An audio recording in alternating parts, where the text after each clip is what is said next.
Hello and welcome to Season 13, Episode 15 of the Ubuntu podcast. Today is the 30th of June, I think. And this week we're going to have some community news and some proper news. And I'm Alan, and I'm here with my good friends. You may remember me from past episodes of this very show.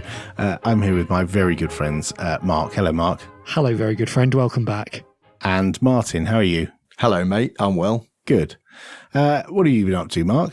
I've been doing some user testing for HMRC. Now, HMRC, I looked at that and I thought, that's the Hampshire Waste Recycling Centre. What are you doing there? and then realised it's not. It's something else. What have you been doing? Like a lot of people, I have to file a tax return once a year or so. And to do that, you log online into a online system and tell them what you've earned and what you haven't earned and were you director of a company and did you inherit any large estates and things like that, and then they tell you how much tax you got to pay. Well, you know, this is a system which is developed by developers who want to kind of make it more usable. So they do some user testing occasionally on real people, and as I use this system, I offered to be a real person for them to test it on. How did you do that? Were you just on the site and it said, hey, would you like to test this thing? Or did you get a special notification? I think originally I was on one of the Gov.uk websites, which might have been the self-assessment tax return stuff. And it said, would you be willing to participate in user surveys? And occasionally I'll get an email saying, you know, do you use this service? And I say no. And then it says no further questions. But then I got an email. This was a couple of years ago I signed up for this. Then I got an email recently saying, oh, we're doing some user research to do with this. Would you be interested in participating? And it was just they'd set up a screen sharing session with some online meeting software. And they had like a prototype mock-up in a web browser. And they just asked me to like click through it and think aloud as I did and ask questions and say things I thought might be missing and things like that. Nice. And was it just like every other gov.uk site, big Harry, big buttons and big fonts? Exactly, yes. Yeah, I mean, historically, the self-assessment website hasn't been like that. So yes. I think a lot of it is being redeveloped to bring it in line with the more usable style guide of the rest of the Gov.uk sites. Yes, I recently helped Sophie apply for a driving license, and that's a very stark difference between the gov.uk websites, and you click through to apply and you get some horrible Java servlet thing that looks like it's very much from the past. So I don't know if the DVLA are going to get a bit of design love as well. Who knows? So is Her Majesty going to issue you with a tax rebate as a result of your user testing, Mark? Ha! Chance would be a fine thing. I got offered I think they offered me an Amazon voucher, and in the same email they explained that I would get an Amazon voucher. They explained how I should declare this in my self-assessment. Wow. Brilliant. Fantastic. What have you been up to, Martin? Today I'm certain it's the 30th of June because we have been celebrating my daughter's 10th birthday lockdown style. Oh, wow. Oh. What's lockdown style birthday? Well, it's not your traditional birthday party where you get into, you know, a closed environment with, you know, tens or dozens of children and, you know, have a bit of a riot and all the rest of it. It was just the three of us at home, and at one point, one of Agatha's friends came round and did a socially distanced present exchange, you know, this sort of, you know, present being walked halfway down the drive and placed, and then Agatha walking out and like retrieving. A hostage exchange. Yes, it was a little bit. So, yeah, we've been doing the best we can. So Agatha's had her favourite, you know, breakfast, lunch and evening meal. And she's been doing Lego all day, which is her favourite thing. Nice. Yeah, it's been a very different kind of birthday, but very enjoyable all the same. And one of the things we did is lots of families in our sort of immediate area, I say lots of families in our area are exchanging used birthday celebration banners and what have you, because you can't go to the shops to buy that sort of thing. Mm-hmm. So as people have had birthdays and they no longer need candles and banners, on our local Facebook group. They're saying, hey, we've got these things available. So did you have a happy 50th birthday? We had some generic congratulations. And right. Sorry for your loss.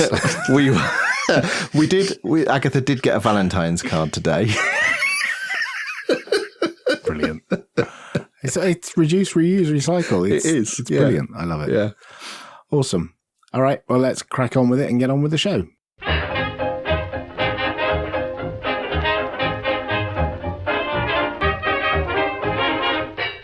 And now it's time for some community news. And first up in the news, there's a thing called a rolling Rhino. And apparently it featured on YouTube. This must be your doing, Martin. What is going on here? What is a rolling Rhino? Well, the rolling Rhino piece is actually Stuart Langridge's idea. So he was a guest presenter the last 2 podcasts, and we've discussed the notion of Ubuntu being a rolling release in a couple of podcasts recently. And we revisited it with Stuart, and he explained how he felt this should be done. And if it was done, it would be called Rolling Rhino.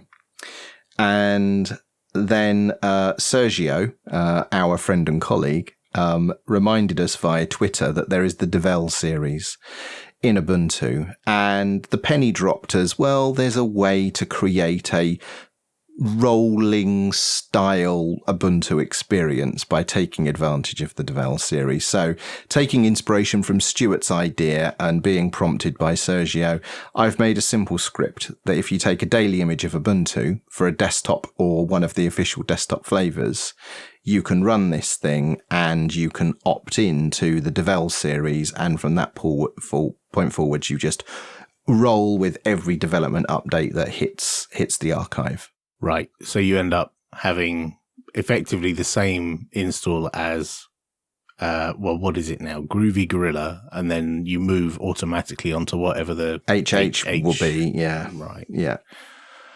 Interesting. And we'll have a link to the video where you're typing commands in and stuff in a code editor, I imagine. Yes, it was that. But what's pretty great now is there's sort of a core group of people that keep coming back to my live streams to basically pair program with me over the internet. I think that's called your community, Martin. It's more a group of friends now, I think. Oh, bless. Oh.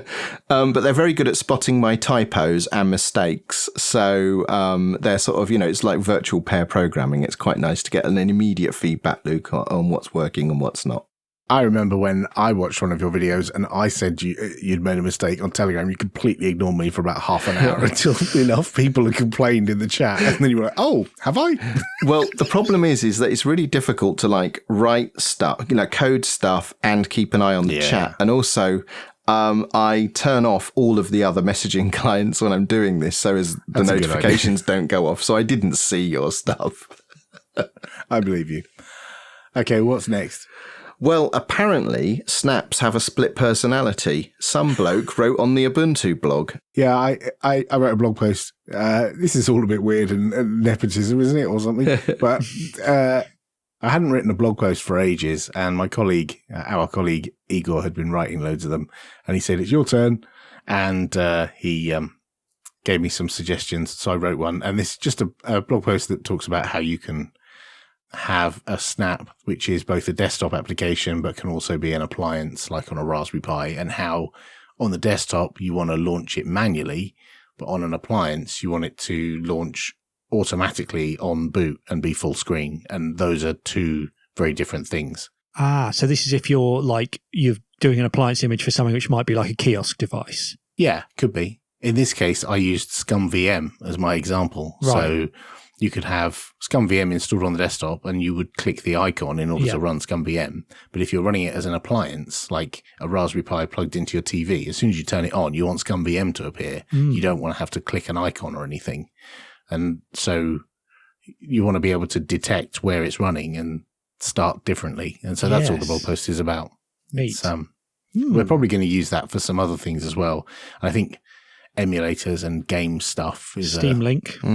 Yeah, that kind of thing. Or in fact, web browsers is actually not a bad idea, like kiosk-y style things. So it's really just a little bit of detail how you go about doing that. I mean, it's a useful technique because, Mark, you've done not dissimilar things with your front room. Well, it's not in your front room anymore. It's now hidden in a cupboard somewhere. But your gaming PC is basically a desktop with a bunch of stuff that launches automatically that makes it behave like a console, in air quotes. Yeah. Right. Yeah, exactly. Cool. Next up, Mark. The Dell XPS 13 Developer Edition is now available with Ubuntu 2004 LTS pre-installed. Oh, is this a new XPS or is this the existing XPS? I think this is the existing XPS, which we spoke about not long ago, but That's not right. recently either. But this is now, up until now, it's been running 1804, I think, by default. Yeah. So now you can buy it with 2004 out of the box. I know there was feedback in the community that sometimes when you buy a Dell machine, it comes with like the previous LTS and people complained and expected, whatever was the most recent LTS to ship. And it apparently quite difficult to get Dell to move that forward, but it looks like they have with this one. They have. Yes, there is enough demand and interest in these Ubuntu machines to make it worth Dell's while to respin the factory images as new versions of Ubuntu become available. So Dell were the first there with an Ubuntu pre-installed laptop with 2004 LTS available. Nice. Which I'm obviously very pleased about because it's the first time I've been involved in that whole process. So, at a personal level, it's extremely, extremely pleasing. So do they have someone sat in a factory and when a Dell XPS goes past, they quickly shove a USB key in and do the install? No. So what actually happens is we've got about 50 engineers in Taipei that are our OEM delivery team. And they work on creating the factory images and certifying them on Dell's behalf. And then when both parties sign off on those factory images, then that's what Dell then start putting on the machines in the factory. Fascinating. Next up, the UBPorts team are using GSI to bring Ubuntu Touch to any Project Treble supported Android device. Now, there's a lot of words in there. There's a lot of words that I can't scan. It's not the easiest post to read. So we know what Ubuntu Touch is. Yeah. It's a system of like minimal Ubuntu with QML-based applications on top, designed for phones and tablets, right? Mm-hmm. Yeah. With you so far. Good. And that's as much as I know. And UBPorts maintain that, right? So the thing as I understand it, Project Treble was a Google thing a while back where Google re-architected the way updates are delivered to devices in order to make it so you didn't have loads of orphaned devices that weren't getting system updates because they were so bulky and difficult to make. Okay. So they developed this system of having generic system images, which are mostly just AOSP, and then there's layers on top of that, I think. So that's the base system that I think they're planning to use. That means this could work on lots more devices, like immediately just works on lots more devices. Yeah, I mean, if I remember correctly, Treble decoupled the kernel and the hardware drivery bit from all of the sort of UI and application user space bits. So the two could be revved and, the user space is all general. And then there's just the little bits of enablement that happen in the other bit in the kernel. Yeah. Okay. If you say so.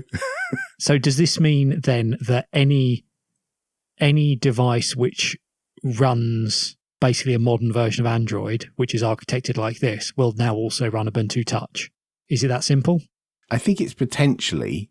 I think there's still some kernel patching stuff that has to be done because I think they typically build images where they wait for upstream support in the kernel for devices or there's some patching going on. But it looks like this could make it available for a lot more devices very, very quickly. I think there's still work to do. It's not. So it's not like they're publishing an image which you'll be able to install on lots of devices, but it's more like this image is the starting point to quickly enable new devices. I think so. With less work. Right. Yeah. I think in the long term, it will make it easier for people who want to port to new devices to have a good starting point to go from, rather than having to build the whole world from the bottom up. Right, That's the way I understand it. And no doubt someone from the UBPorts team will let us know if we've got that all completely wrong, and we'll breathe that in feedback in a couple of weeks. But yeah, we'll link to the blog post, and you can find out more there. Martin.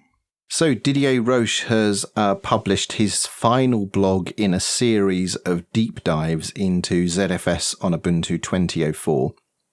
And this last blog post looks at how datasets are annotated with user properties so that it stores the metadata that's required to do that automatic state revert on boot in the boot menus and all the rest of it.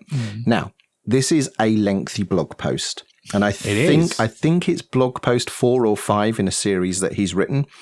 We can't summarize it and do it justice here. So what I suggest is this: if you love to dig into, ZFS underpinnings, or learn more about the ZFS implementation in general, or you just want to learn more about ZFS, then don't just read this article, but read this one and the preceding 3 or 4 to get a full understanding into how all this stuff works.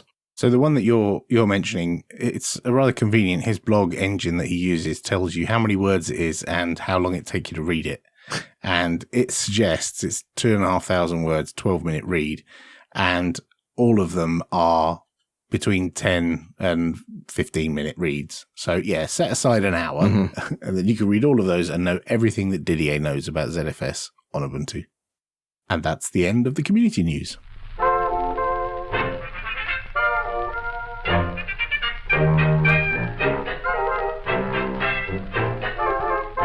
And now it's time for some news.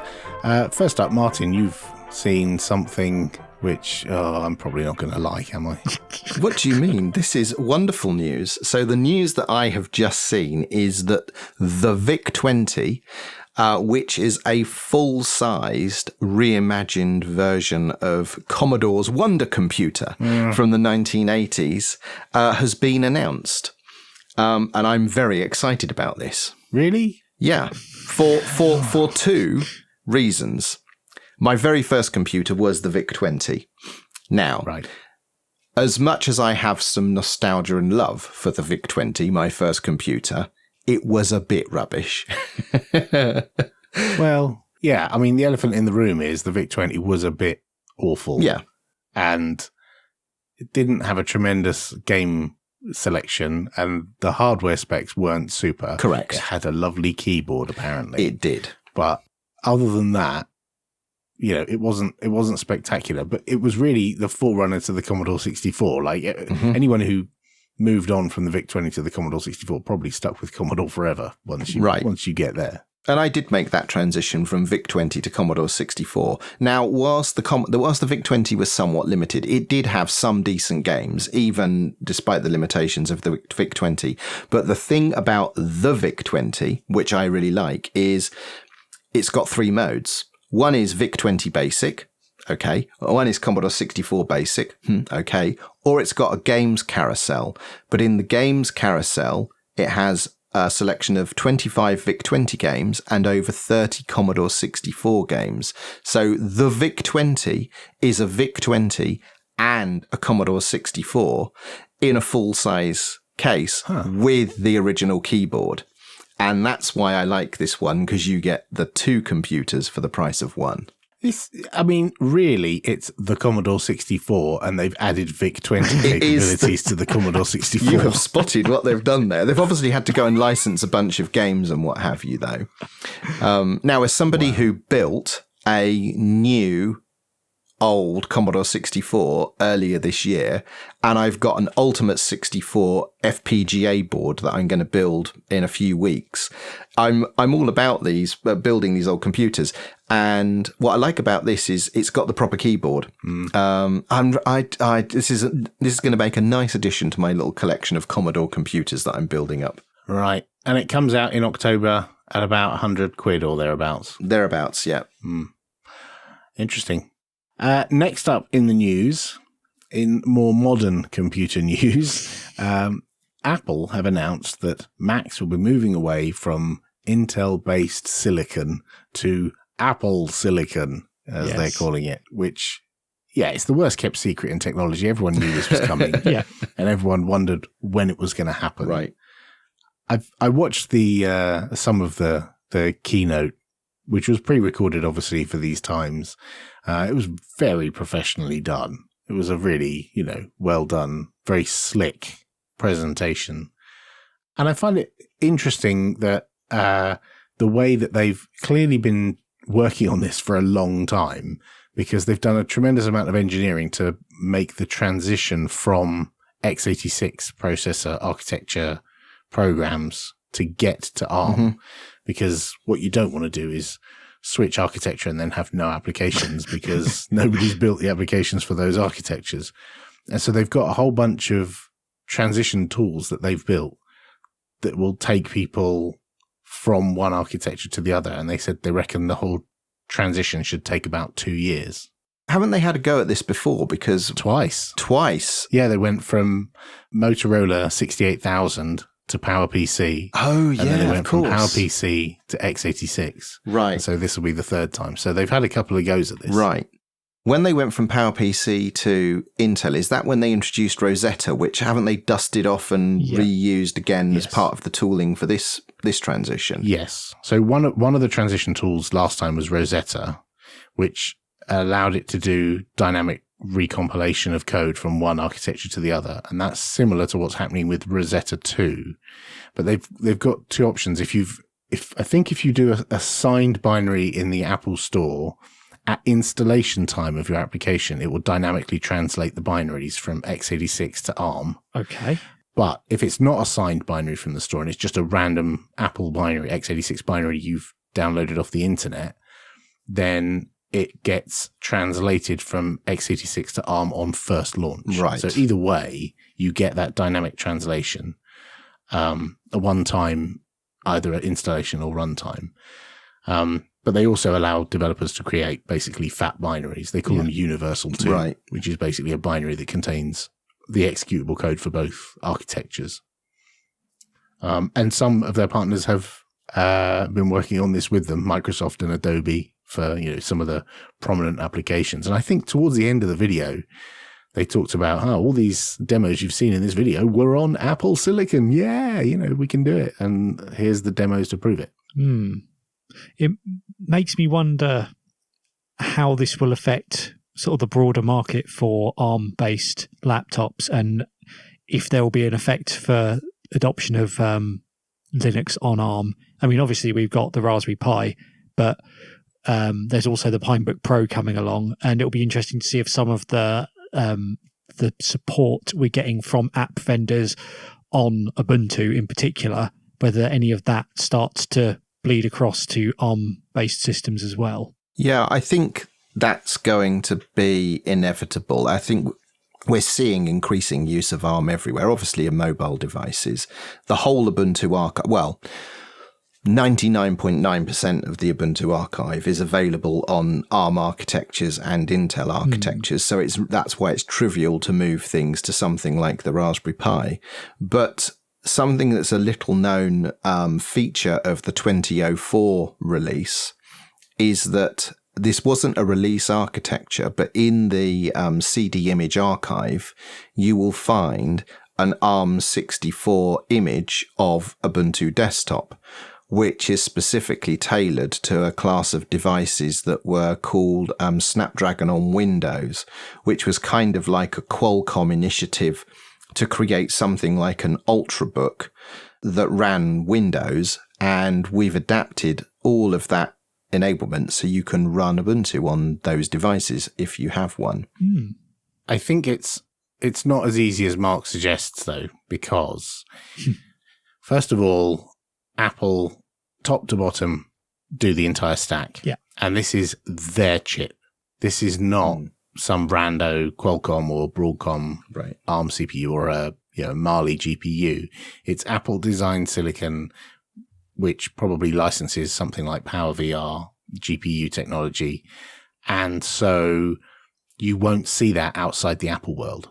So you won't have Dell making ARM laptops using similar silicon to Apple because it's Apple silicon, which is, I mean, yes, okay, it's ARM, but it's their designed proprietary chips. It's not like an off-the-shelf CPU. Indeed. So I'm not convinced you will see that. And as far as Ubuntu goes, the archive is not the problem. No. The problem is the third-party apps. Yeah, exactly. You won't have a at. Spotify, you won't have a Slack, you won't have all the other popular applications. It's the proprietary stuff that's going to be the problem generally, not the free software stuff. We have seen some vendors make the shift to ARM though, because Plex, made ARM binaries of Plex recently, and they're available as part of the Ubuntu appliances portfolio. Yeah. But that's very different from, Adobe Photoshop and it is Microsoft for sure, Office and for sure. Stuff like that. For sure. Okay, next up, Mark. We spoke briefly about the UK virus tracing app in, I think, a couple of shows ago when we were talking about the troubles that Norway was having with privacy around theirs. And since that has happened, in fact, almost immediately after we published that episode, it was announced that the UK's app will be switching now to the decentralized model designed by Apple and Google. Huh. Yes. So this means that work they did is thrown out the window and they have to create a new app that uses the API calls that Google and Apple and integrates with their platform rather than a standalone application, right? Yes. I mean, I'm not sure that the whole thing has to be thrown away, whether they can reuse some of the work they've done or whether they had, it wouldn't surprise me if they had kind of been working on it with the assumption that this might happen. And so architected it so that they would be able to switch. I don't know if any of this is true, but I'm just thinking if I was on the engineering team for this, that's what I'd have been doing. There's actually some interesting data that's come out around this to do with how effective the different models are, because there's the way that the decentralized system works. There's basically special hooks in the OS that allow you to always be pinging Bluetooth devices and finding out which other Bluetooth devices are around you. And without that, using the previous method, it's really hard to pick up particularly iPhones that aren't using this.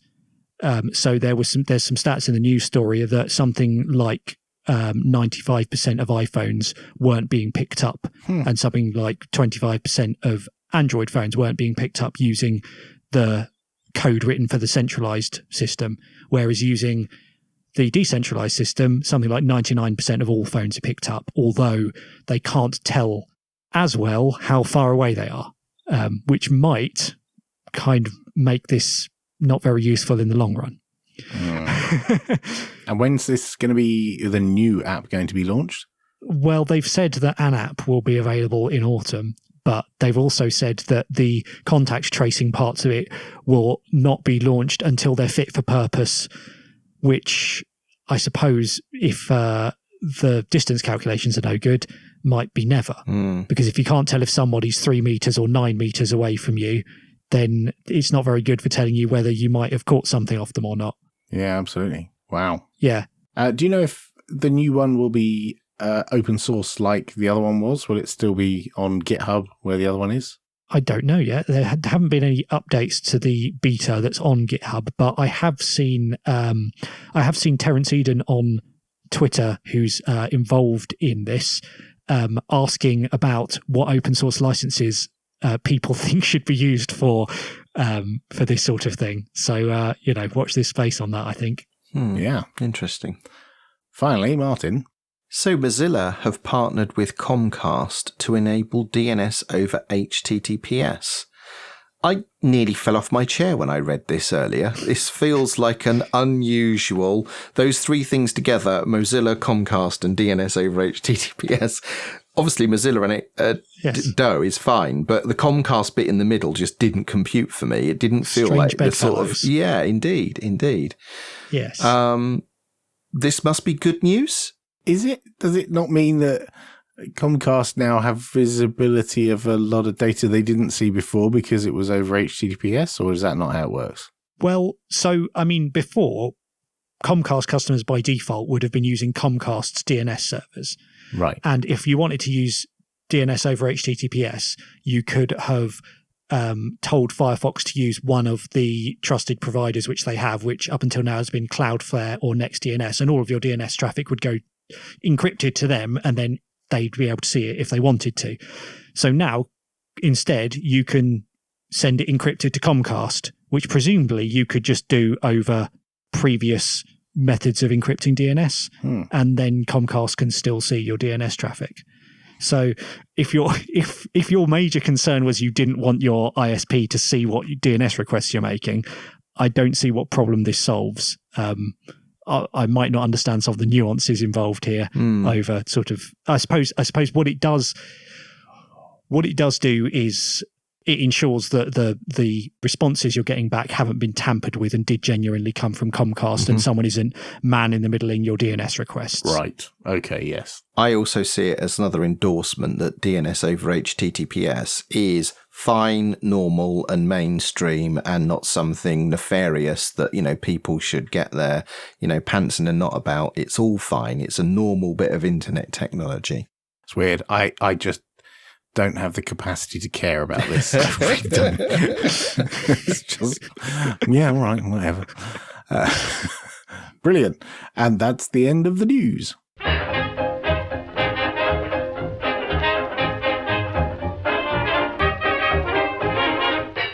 And that's all for episode 15. Thank you for listening. And if you want to chat to us in between episodes, then feel free to drop by our Telegram channel, which you can get to with ubuntupodcast.org/Telegram, or you can poke us on Twitter, which is also @UbuntuPodcast. And we'll see you next time. Thanks for listening.